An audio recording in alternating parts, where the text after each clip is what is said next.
Hey everybody, and welcome to Comics from the Future. I'm Andy. I'm Matt. We're here with Infinity Flux Comics out of Chattanooga, Tennessee. This is our big show where we show you some of the biggest and best books that you can pre-order by this weekend on Sunday, so you don't miss out on any of the comic goodness. And there is a lot of good stuff to talk about this time. Sometimes our show is kind of front-loaded, sometimes it's back-loaded with stuff. This is definitely right up top. We've got a ton of really good stuff. So I can't wait to get into it. But just as a reminder, head over to infinityflux.net where you can follow along. You can do all your pre-orders. Everything that you pre-order, you get 10% off of. So just the deals keep rolling in. We're crazy over here. We're crazy. We're so crazy, I don't have notes. Do you have notes for me? Yes.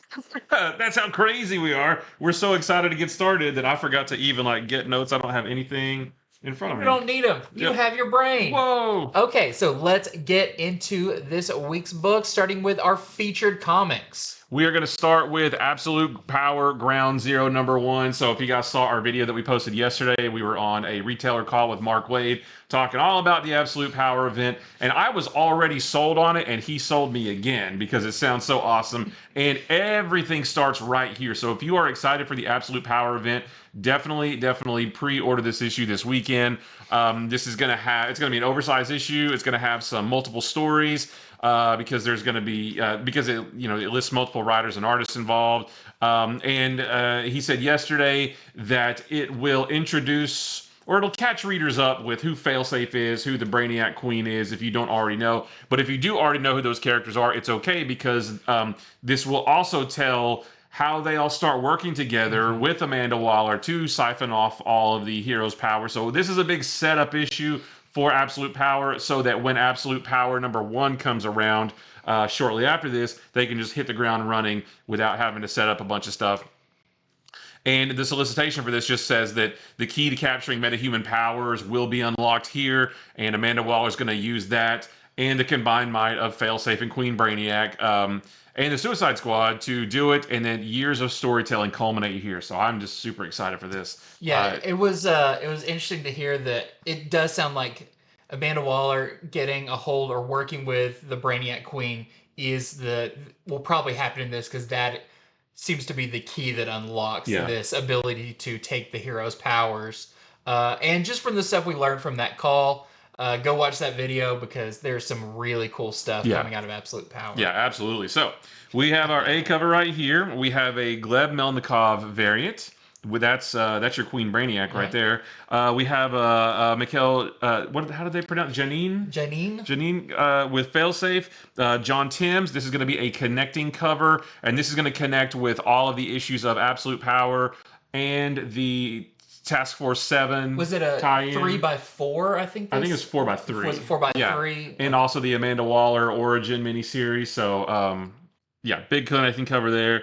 And then there's also going to be a foil version of the main cover by Dan Mora. So all kinds of good stuff there. And we're going to roll into Superman #15 because this is the end of the House of Brainiac. This is part 6. And it says that this is the fall of the House of Brainiac, which sounds like, hey, the good guys won, right? Except this is all going to roll right into Absolute Power, so it's all connected, and it does say that Superman and Lex have figured out how to stop Brainiac and his queen, but it's going to take a great sacrifice to do it. So I don't know what that means. He looks all kryptonited out or something, but so all this stuff coming together to form a big, huge, awesome story. So this is our A cover right here. We also have a Sejic cover. There is a Joshua Swaby variant. There's a Miguel Mercado variant, and then there is a Angel Solorzano Pride variant with John Kent. Yeah, very excited for all of this. And when it comes out, we'll definitely read it to let you know what order. I'm guessing Superman, you'll read Superman, and then Absolute Power. And it'll probably seamlessly transition there. Yep. Next up, we steal that right there too. Yeah. Steal everything. Probably not a great thing to say. Steal everything. Yeah. No.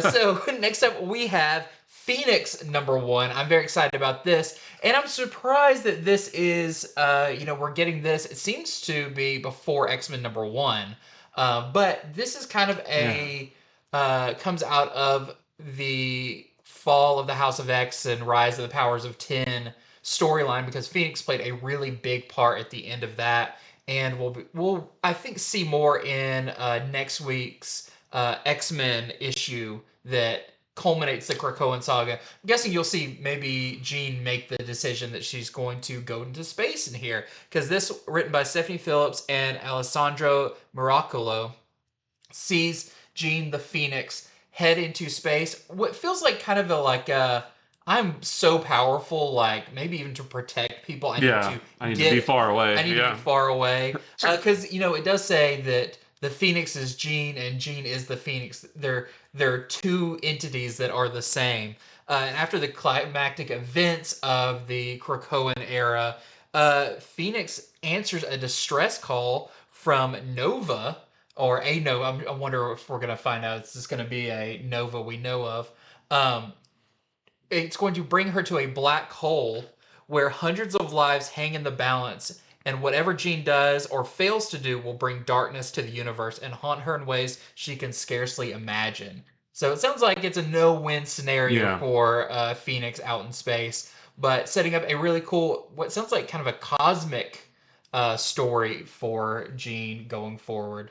And I just looked it up too. I don't know why this is, but this is on FOC this weekend, but this actually comes out the week after X-Men #1. Okay, so maybe they need a little head start or something. Yeah, so Jed McKay's X-Men #1 comes out on July 10th according to the distributor's website, and then this is on the 17th. So they're a week apart, but this one's on FOC first. I'm not really sure why. Well, you heard it here first, maybe. Unless this is wrong, but I don't think it is.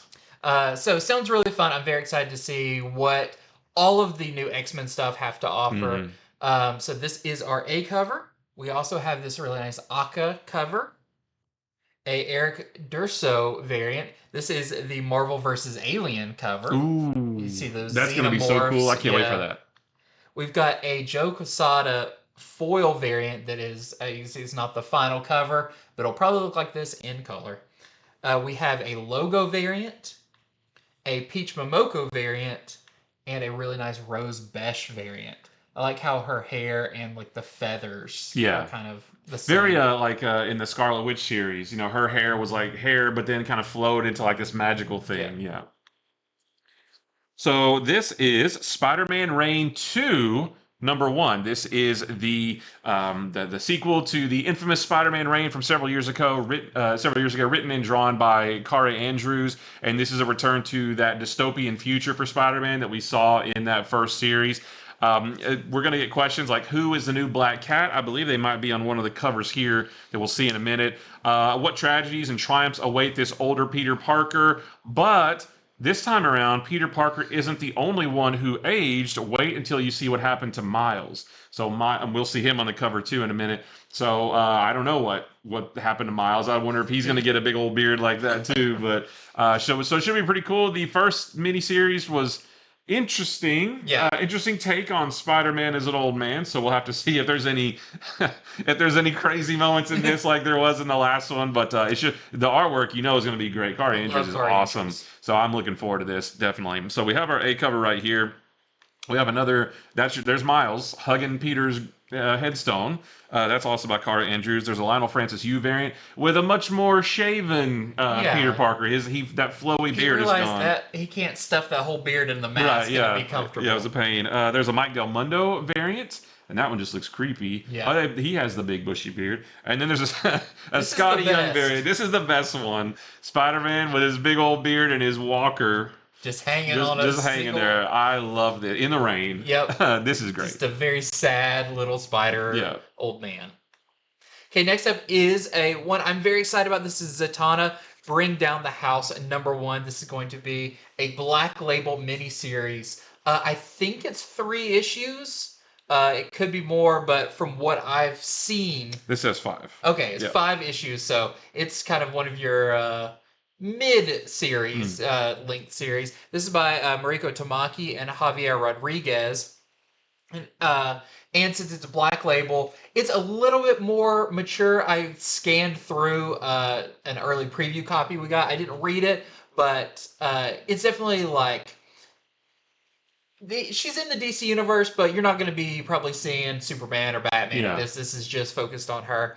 And in it, Zatanna is working at the crappiest hotel on the Vegas Strip, but not necessarily because she wants to. It's more that the bigger casinos and shows are not calling for her, so she's making do. But she's also only really sticking to traditional magic like card tricks or sleight of hand or pulling a rabbit out of a hat because something in her past when she was young involving real magic really devastated her life and the sounds like the life of her family. So she's sworn off the real magic and has decided to just play it easy. That's probably why she's not getting the big gigs.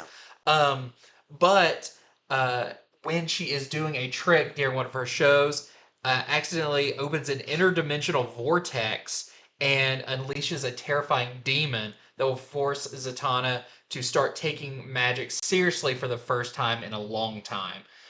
So I'm very excited. It sounds really cool. Javier Rodriguez's art in this is very interesting. It's definitely like, it's a black label book, so it's a little bit more experimental, but very, very cool. And this is him doing the cover here. So very excited about this one. We've got some great covers for this as well. I'm probably getting them all. So this is our A cover by Rodriguez. We have a Art Germ variant, which is so good. We have a Jorge Jimenez variant.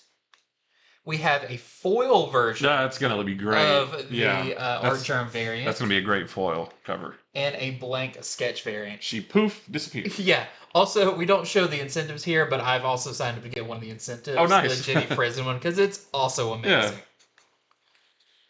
Next is Annihilation 2099, number 1. This is going to be written by Steve Orlando, and the art is by Ibrahim Robertson and Dale Eaglesham, whose work I really like. And it just says, who is the last Nova? This whole Annihilation 2099 miniseries, just to let you know, each issue, I think it's going to be 5 issues, and each issue is going to focus on a new 2099 version of a cosmic hero.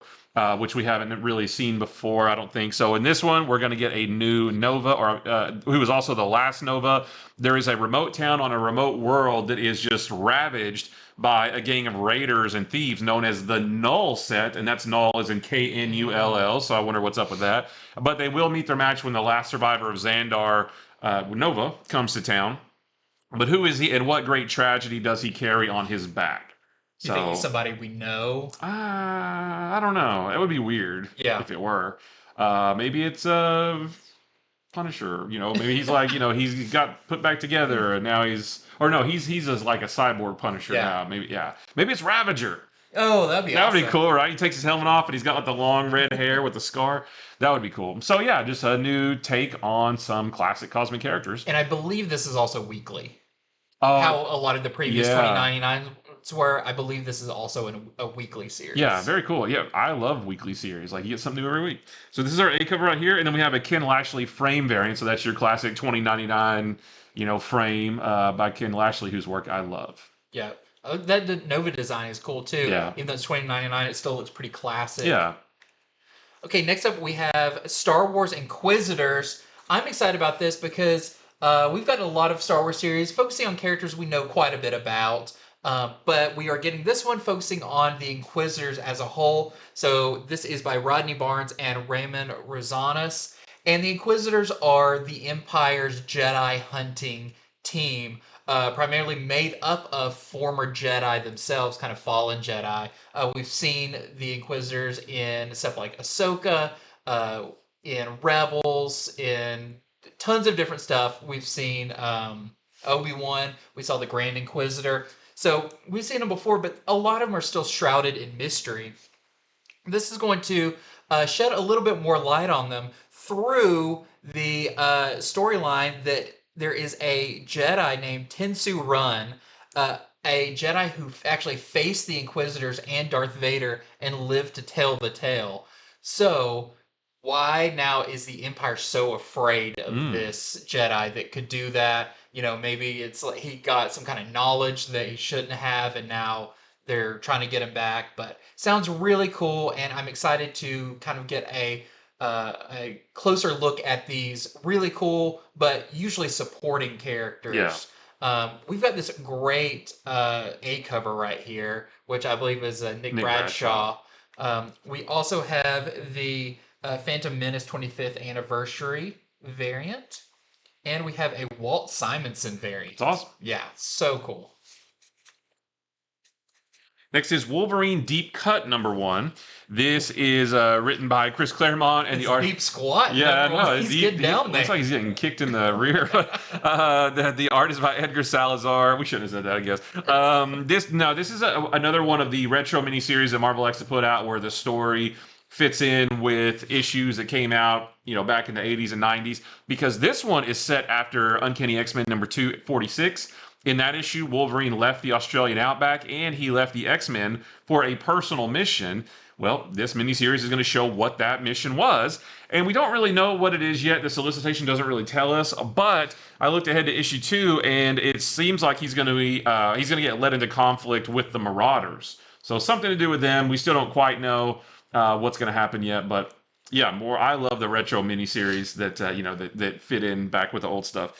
So we have our A cover right here. We have a CF Villa variant. We have a David Yarden variant. And then there was a Phil Jimenez variant as well. But also more Wolverine. Yeah, my bad. There's also the Life of Wolverine. This is a one-shot. It's written by Jim Zub, and the art is by Ramon Box. And for the first time ever, Wolverine's life story is going to be told in chronological order from the late 1800s. I think like 1880s was when he was born, wasn't it?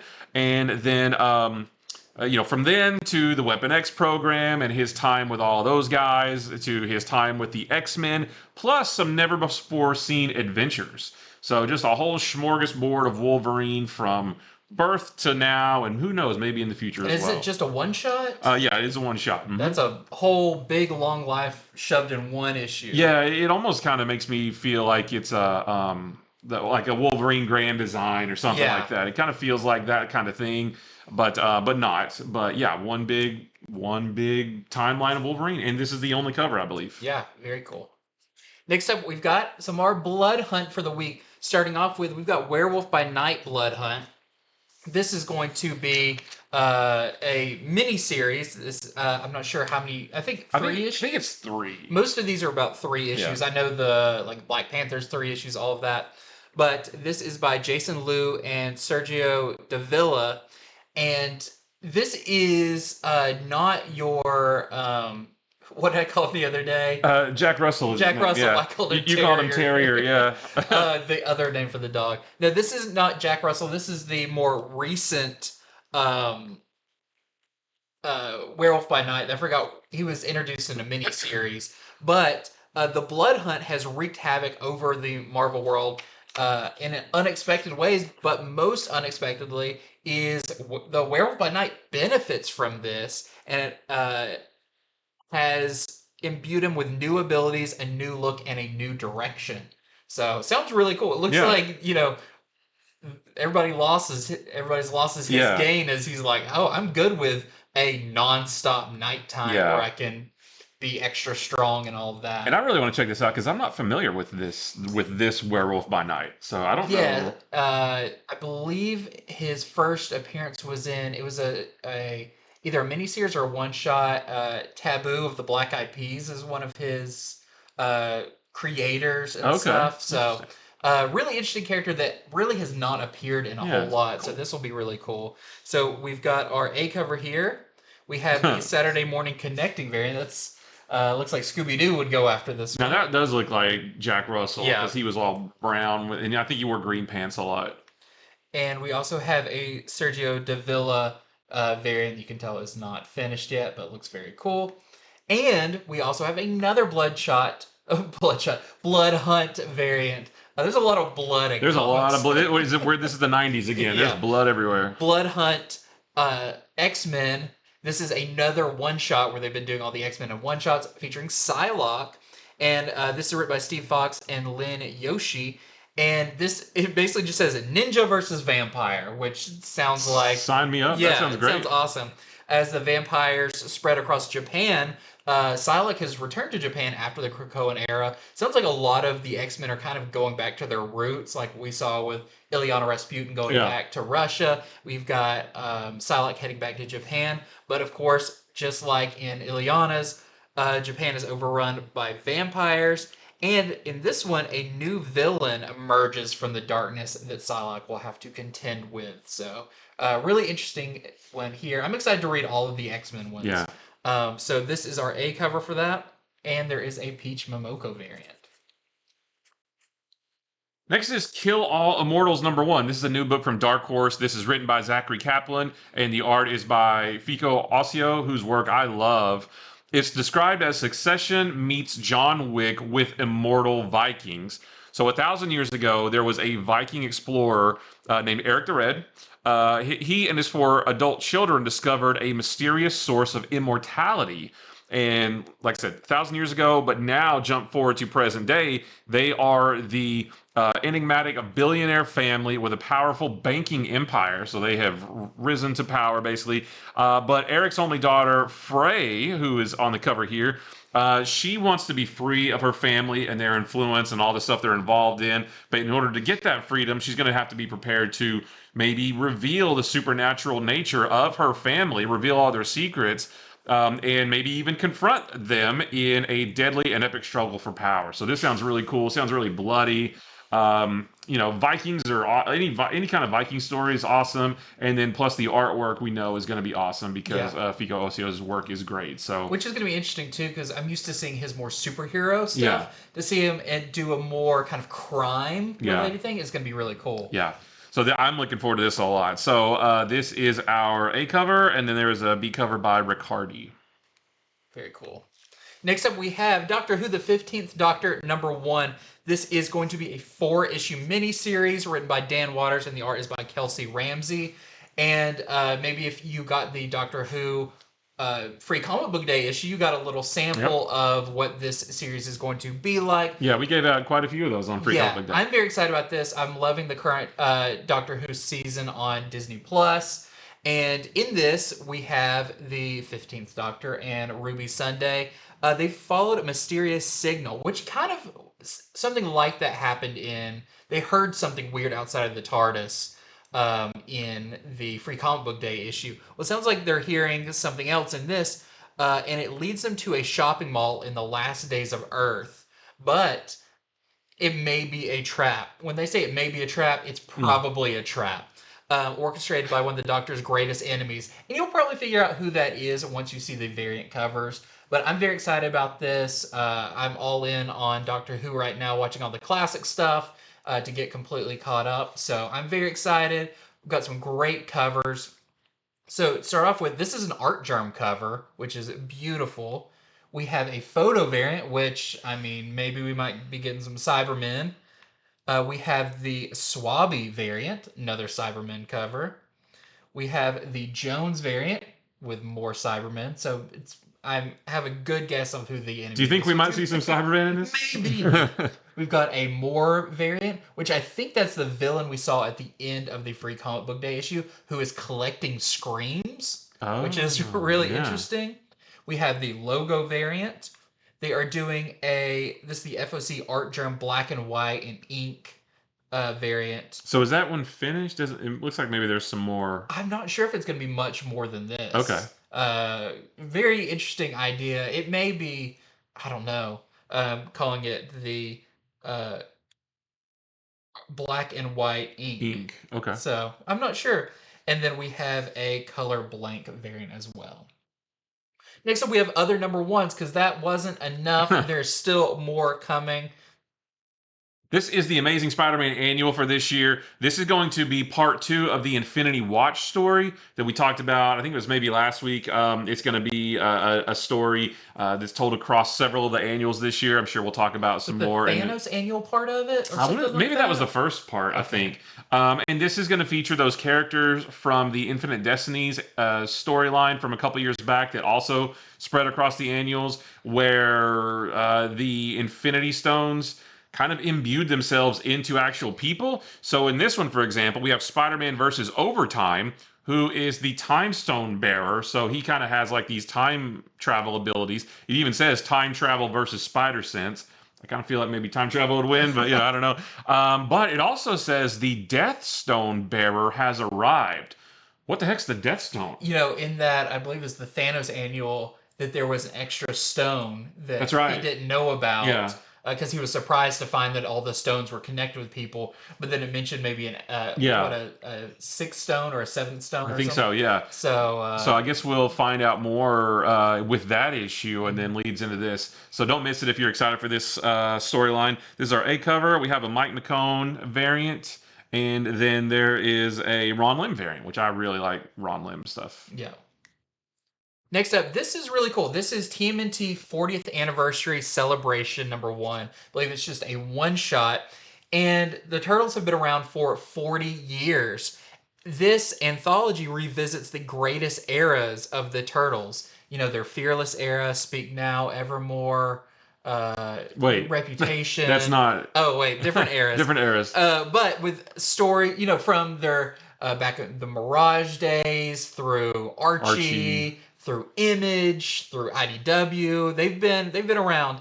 And this is going to bring creators from all those different times to tell new stories set in their kind of respective eras, which I think is awesome to see, like, new stuff, but it looking like, how the Turtles look, because the Image versions of them had a very distinct, very blocky look to them, all the way up to the IDW that's kind of sleek and more modern stylings. So this sounds really cool, plus new pinups and a bunch of other stuff, and covers for whichever era is your favorite. So first up, this is the Laird and Eastman A cover. I think they've worked on Turtles a little bit. A little bit. We had the Simon Bisley cover, which him drawing the teeth on Turtles always reminded me of the movie. Yeah, where they had really prominent teeth.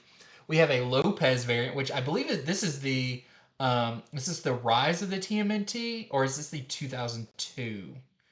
I'm not sure. It might be the 2002. Oh, especially, I'm not sure. Just that shredder in the background had me wondering. But we also have the Campbell variant, which I really like this one. We have a Frederici variant, which is definitely more IDW. We have a Cho variant, which I love this one. Yeah. It also kind of reminds me of like Futurama or something of that style. That's Bender gone bad. Yeah. And they just say this is the 40th anniversary cover. So just tons of good stuff. And I love this celebrating all eras of Ninja Turtles. Before we get started into a whole new era of them. Next is Rocketeer Breaks Free #1. This is going to be a 4-issue miniseries, and I love the Rocketeer. I loved the movie when I was a kid. I haven't watched it. I don't know if it still holds up, but I love the idea. I love the time period. The 1930s or 20s is when it was. So in this one, this is written by Stephen Moody. The art is by Staz Johnson. In this one, Betty is about to start work on a new film, and Cliff and Peavy join her on a trip to San Francisco. And while they're there, they join up with pilot and government operative Debbie Seville. Wasn't that the character in the movie? I think so. So, and all it tells us after that is that Cliff gets caught up in a cable car accident, and then things only escalate from there. So I don't know. He got stuck on I don't know, but that would be hilarious if he got stuck in the cables running along. So we'll have to wait and see exactly what happens after that and what kind of accident that is. But any Rocketeer stuff is good. So we have our A cover right here, and we have a Johnson cover. Next up, we got notable 2s and 3s continuations of series that have started or maybe haven't started, but you need a quick reminder, hey, you need to go ahead and sign up for these if you enjoyed them. So, starting off, we have more Blood Hunt, not Bloodshot, like I said earlier. Blood Hunt, Black Panther Blood Hunt #3. And this is actually the finale of... So, it's crazy we're already reaching the end of some of the miniseries. Because the first one just came out this week. Yep. Yeah, so... So in this one, Black Panther must battle Atlantis in an underwater temple that holds the key to the vampire's power. So, it sounds like pretty important that something in Atlantis, maybe a fight against Namor. I'm not sure, but Yeah, what's going on in Atlantis right now? Like, what's Namor doing during all this? just Imperious Rex and people all over the Yeah. place. So it sounds really cool, and I really like the first issue. Fantastic art. So this issue number 3, that is our A cover, and then we also have our Davy Go variant. This is Blood Hunters number 3, and I believe this is the end of this miniseries. So this Blood Hunters tie-in, this has been more of an anthology book where each issue has 2 just one and done stories and also a connecting story that's going to go through all of them. So one of the just self-contained stories in this features Doctor Doom, which was brought up, I think, in Black Panther, wasn't it? Where they said like Latveria hadn't been touched by the vampires yet. It was either Black Panther. Yeah, I think it was Black Panther because Shuri was talking about how she might have to. And Black Panther's like, no, we're not going to Doom. Well, so this does say that Doctor Doom has kept Latveria safe from the vampire menace, and like they mentioned in that issue, he's like it hasn't even. There's no vampires there. Like he's almost shielded Latveria basically. So he just stands at the front gate. And goes, Nope. No vampires here. So he has kept Latveria safe, but when a new threat arises elsewhere, Doom personally intervenes with a vengeance. I can't wait. I wonder if it's maybe something with like Valeria, because that's the only thing that he really like takes personal, you know? And then, so that's one story. There's another story. This is Hell Cow. This says, in a remote farmhouse, a group of ordinary humans fight for survival against the bloodthirsty menace of Hell Cow. Love Hell Cow. And then in the connecting story featuring Dagger and Elsa Bloodstone, they're going to team up with White Widow to survive the night. And it does say witness the formation of the soon-to-be legendary Blood Hunters. And we know that there's going to be another Blood Hunters miniseries, or I don't know if it's ongoing or miniseries, but there's going to be another Blood Hunters series after Blood Hunt ends, which sounds like they're like cleaning up. Yeah, it could be what vampires are left. And I do believe that series is going to feature Elsa Bloodstone, Dagger, and White Widow. So like they get together here, so that's going to be pretty neat to see. I can't wait to read the Doom stuff. Yeah, I thought you were going to say Hell Cow, but also Hell Cow, yeah. Yeah, but anything Doctor Doom is great, so that's going to be awesome. So this is our A cover, and then there's a Declan Shalvey book variant. Which the Hell Cow in the background, that one's great. It looks like it's kind of like Paul Bunyan and Babe the Blue Ox, like he's huge and Doctor Doom's little.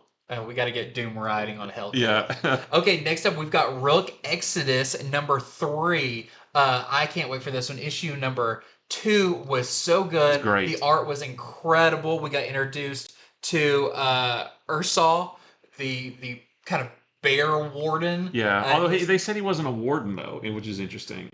I think he's not a warden because I think he stole that mask. Right, yeah, exactly. Yeah, but I guess now he's an honorary warden just because he has the mask. But Rook and Direwolf are being hunted by Ursal, so Direwolf takes Rook to a secret sanctuary called Oasis, where they meet another warden and his formidable crew. But can they be trusted? Is he a turtle warden or a tortoise? Look at those things. No, we saw that pop out of the ocean. Oh, did we? In the last one, when he was on the run and it like jumped out. Oh, okay. But, tortoises with big guns on their backs? Come on. This is like the coolest thing ever. This book is amazing, so if you're not reading it, definitely pick it up. They've been doing great second and third printings of it. But another one that just sounds great. So this is our A cover for that, and there's a Jason Fabok B cover with Direwolf. And this is a book I'm really excited about. This is Grommets number 2. And again, this is going to be a 7-issue series. I loved the first one. Just, slice of life story about 2 kids named Rick and Brian growing up in California in the mid-'80s. And they're all about, skateboarding and everything.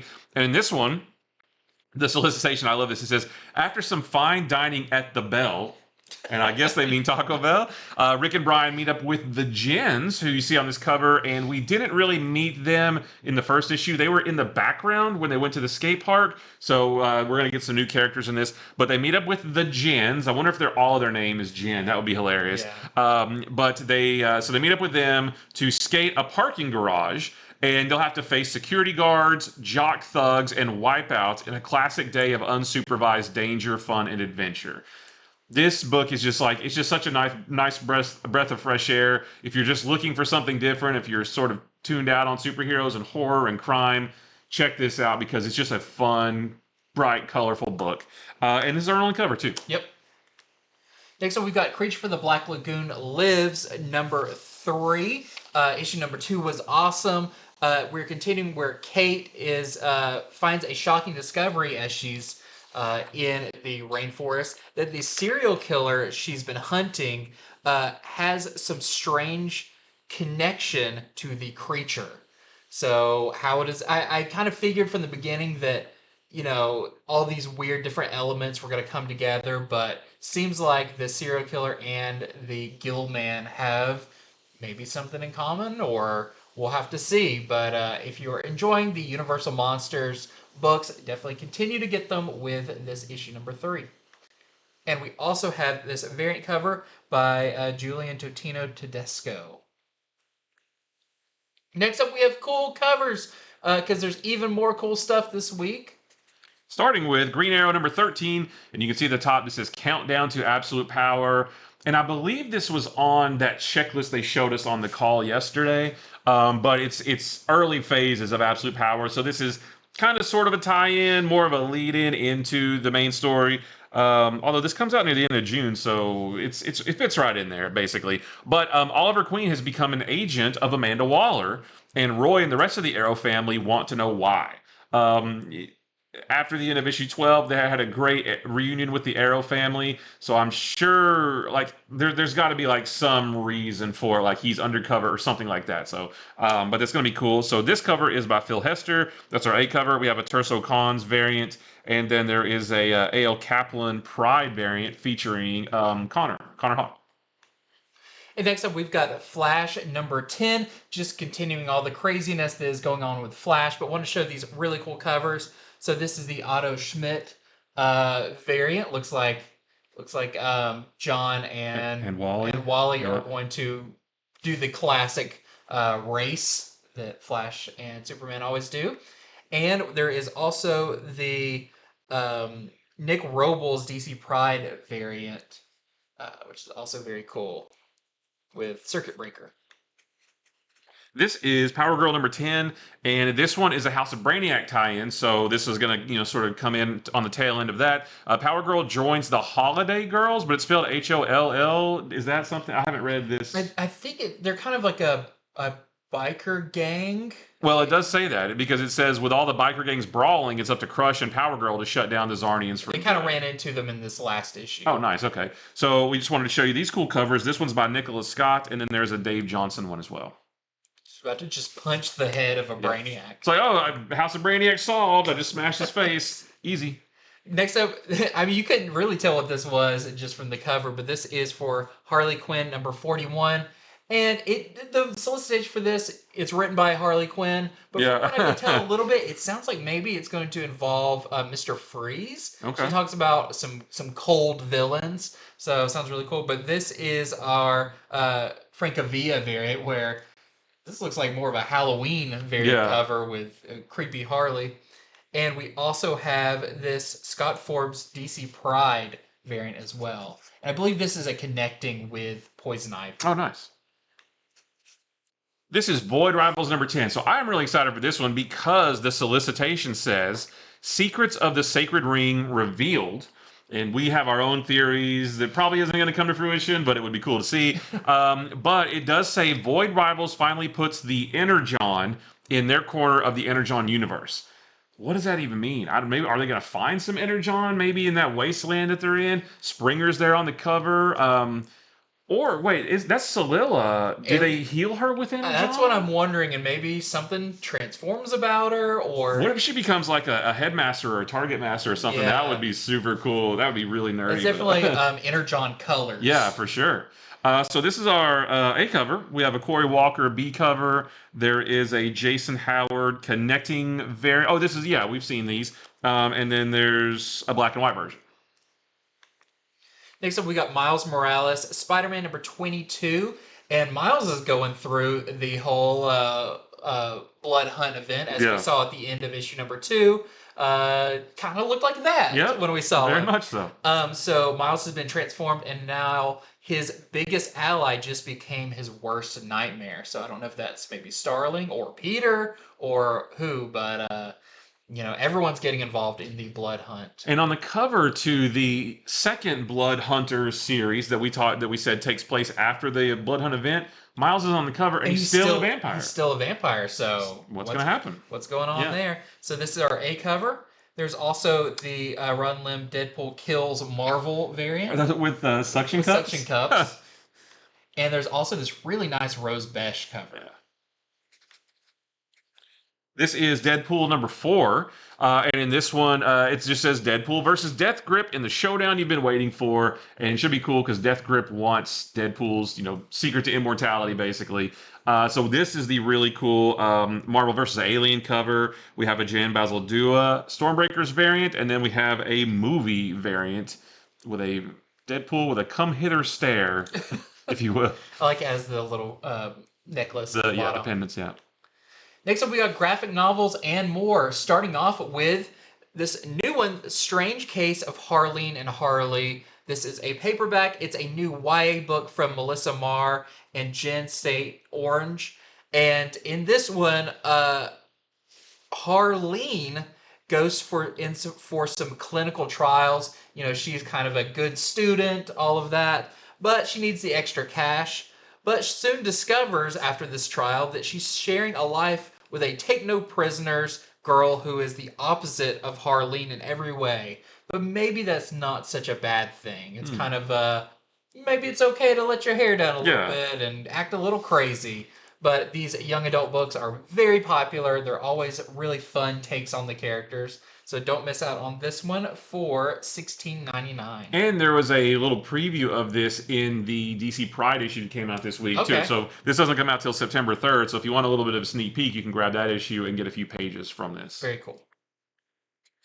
This is Blue Beetle, the trade paperback, Volume 1. This is going to collect Blue Beetle number 1 through 6 of this recent series that just finished up. It's a great book. I love the artwork. I love the characters and everything they do there. So very colorful. So this is a cool one to get, and this is going to be $19.99.